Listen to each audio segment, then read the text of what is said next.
É um privilégio buscarmos juntos o descanso em Cristo, através do estudo da Sua palavra.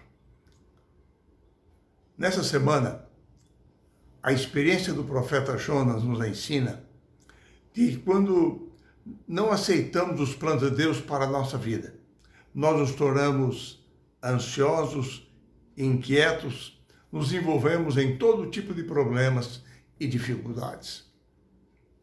Chamado pelo Senhor para dar uma mensagem de advertência a Nínive, Jonas fugiu dessa responsabilidade. E assim tentou fugir também da presença de Deus.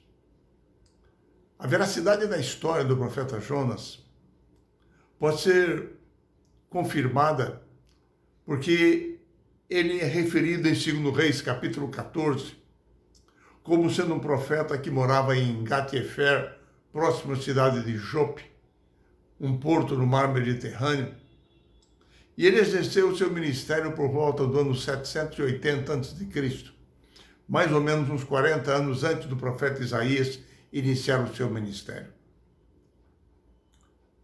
A história do Jonas nos mostra, conforme lemos o início do seu livro, de que veio a palavra do Senhor a Jonas, filho de Amitai, dizendo: Dispõe-te e vai à grande cidade de Nínive, e clama contra ela, porque a sua malícia subiu até mim. Jonas se dispôs, mas para fugir da presença do Senhor para Tarsis. Tendo descido a Jope, tomou um navio que ia para Tarsis. Pagou, pois, a sua passagem e embarcou nele, para ir com eles para Tarsis, longe da presença do Senhor. Mas por que Jonas fugiu? Nós encontramos no próprio contexto da história vários motivos. Primeiro, Nínive era a capital do Império da Síria, que controlava toda a Mesopotâmia na época e que era a maior ameaça para Israel e para Judá. Nínive era a metrópole do mundo daquele tempo, com 120 mil habitantes.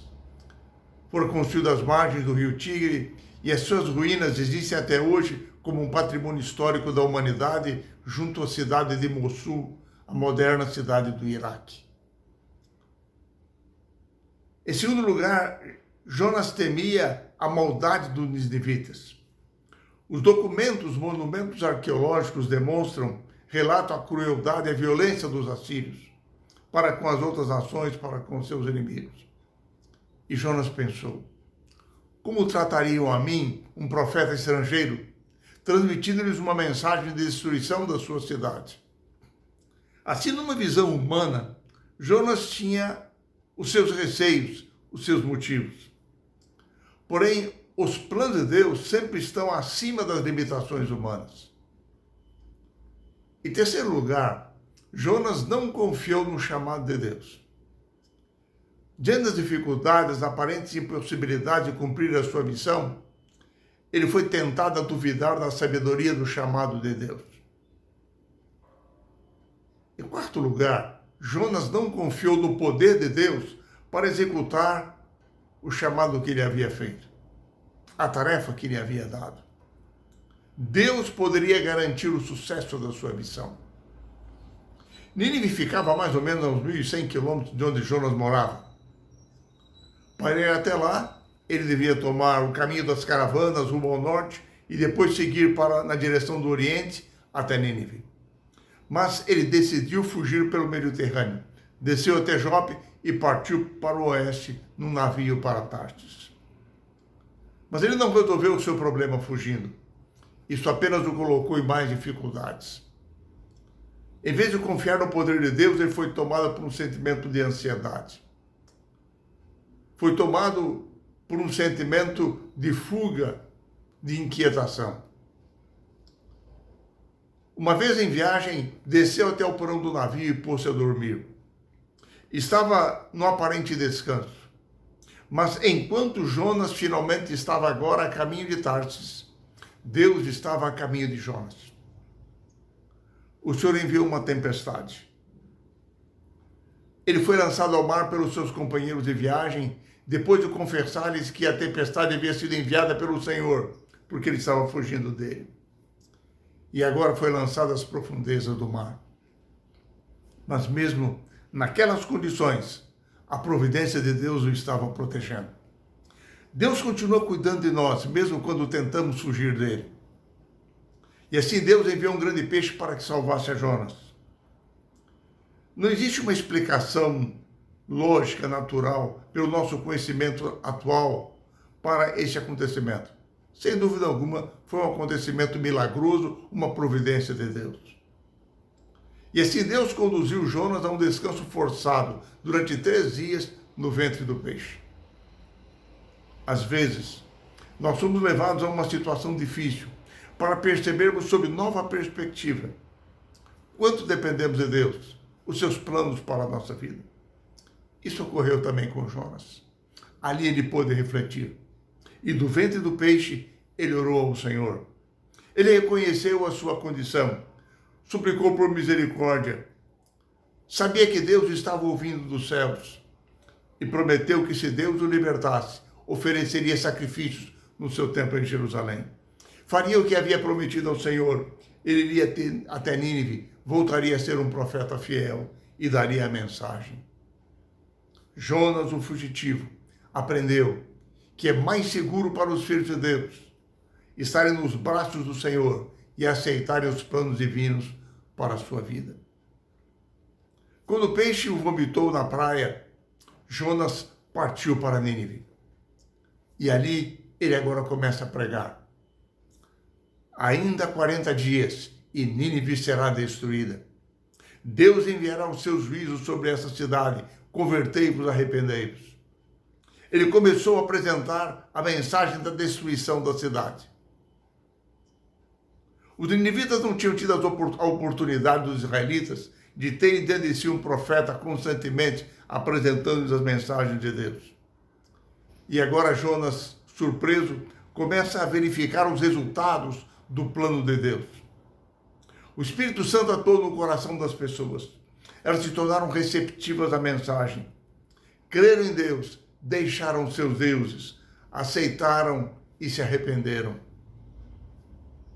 E agora, coletivamente todos, começaram a jejuar e orar, vestiram-se de pano de saco e se humilharam perante o Senhor.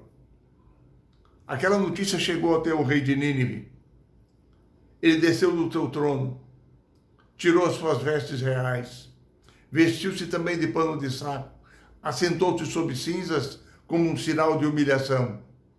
O rei naquele tempo era um líder civil e religioso, porque o seu poder adivinha dos deuses. E ali ele promulgou um decreto e determinou que o povo tivesse uma nova atitude.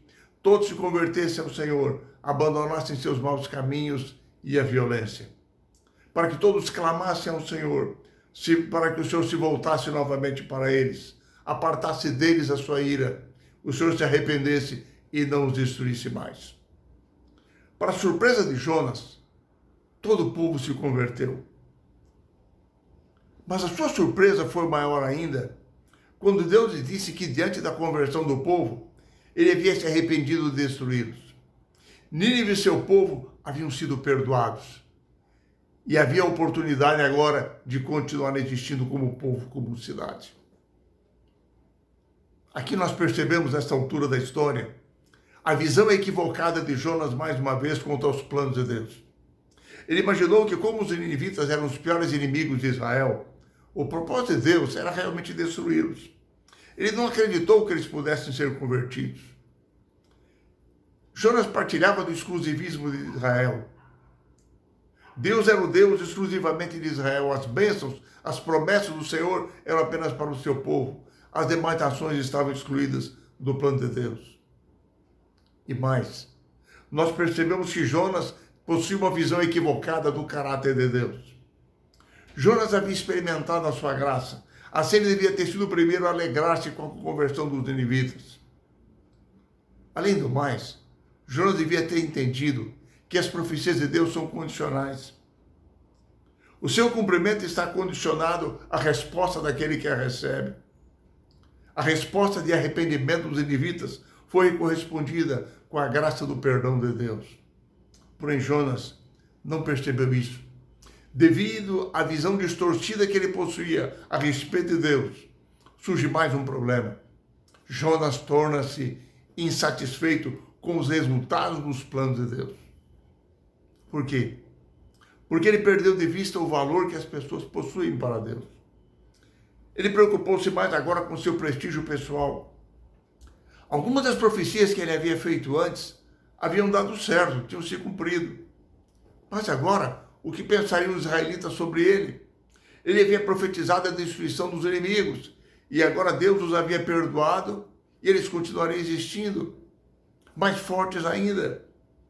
E ele pensa e diz: eu sabia que tu és um Deus clemente, misericordioso, tardio em irar-te, grande em benignidade e que te arrependes do mal. Por isso eu não queria ter vindo, por isso eu fugi para Tarsis. E agora ele irou-se contra Deus e pediu para si a morte. Bondosamente, Deus ministrou-lhe uma lição, através de uma planta que nasceu pela manhã e morreu à tarde. Jonas condoeu-se da planta, e Deus lhe disse: Jonas, você se condoeu de uma simples planta. Imagina eu, Deus, uma cidade com 120 mil habitantes. Não teria eu amor e misericórdia para com essa cidade, não a perdoaria. Você não tem razão na sua ira. Você precisa aprender de mim, do meu amor, da minha graça salvadora. Então você achará descanso para a sua alma. Aqui nós aprendemos mais uma lição. Jonas precisava daquela experiência da viagem missionária a Nínive, tanto quanto os ninivitas precisavam da sua mensagem. Deus queria salvar os ninivitas, mas Jonas não estava preparado para tê-los como vizinhos no céu. E Deus queria, acima de tudo, a conversão de Jonas. Aqui nós encontramos finalmente algumas lições preciosas. Primeiro, nós encontramos descanso em Deus quando seguimos os seus planos para a nossa vida. Nós somos poupados do sofrimento quando nós confiamos nos planos de Deus e não na nossa visão limitada. Terceiro, Deus nunca desiste de nós. Sempre nos concede novas oportunidades em nossa vida. Quarto lugar, nós podemos e devemos ser instrumentos nas mãos de Deus para a salvação das outras pessoas. E, finalmente, Deus nunca nos dá uma tarefa sem nos dar a capacidade para realizá-la. É Deus quem atua sempre, Deus quem age quando nós seguimos os seus planos. O desafio para mim e para você nessa semana é que sigamos com confiança os planos de Deus para a nossa vida e realizemos a obra que o Senhor, nosso Deus, nos tem confiado. Que Ele nos abençoe e nos guarde e nos conceda poder para tanto.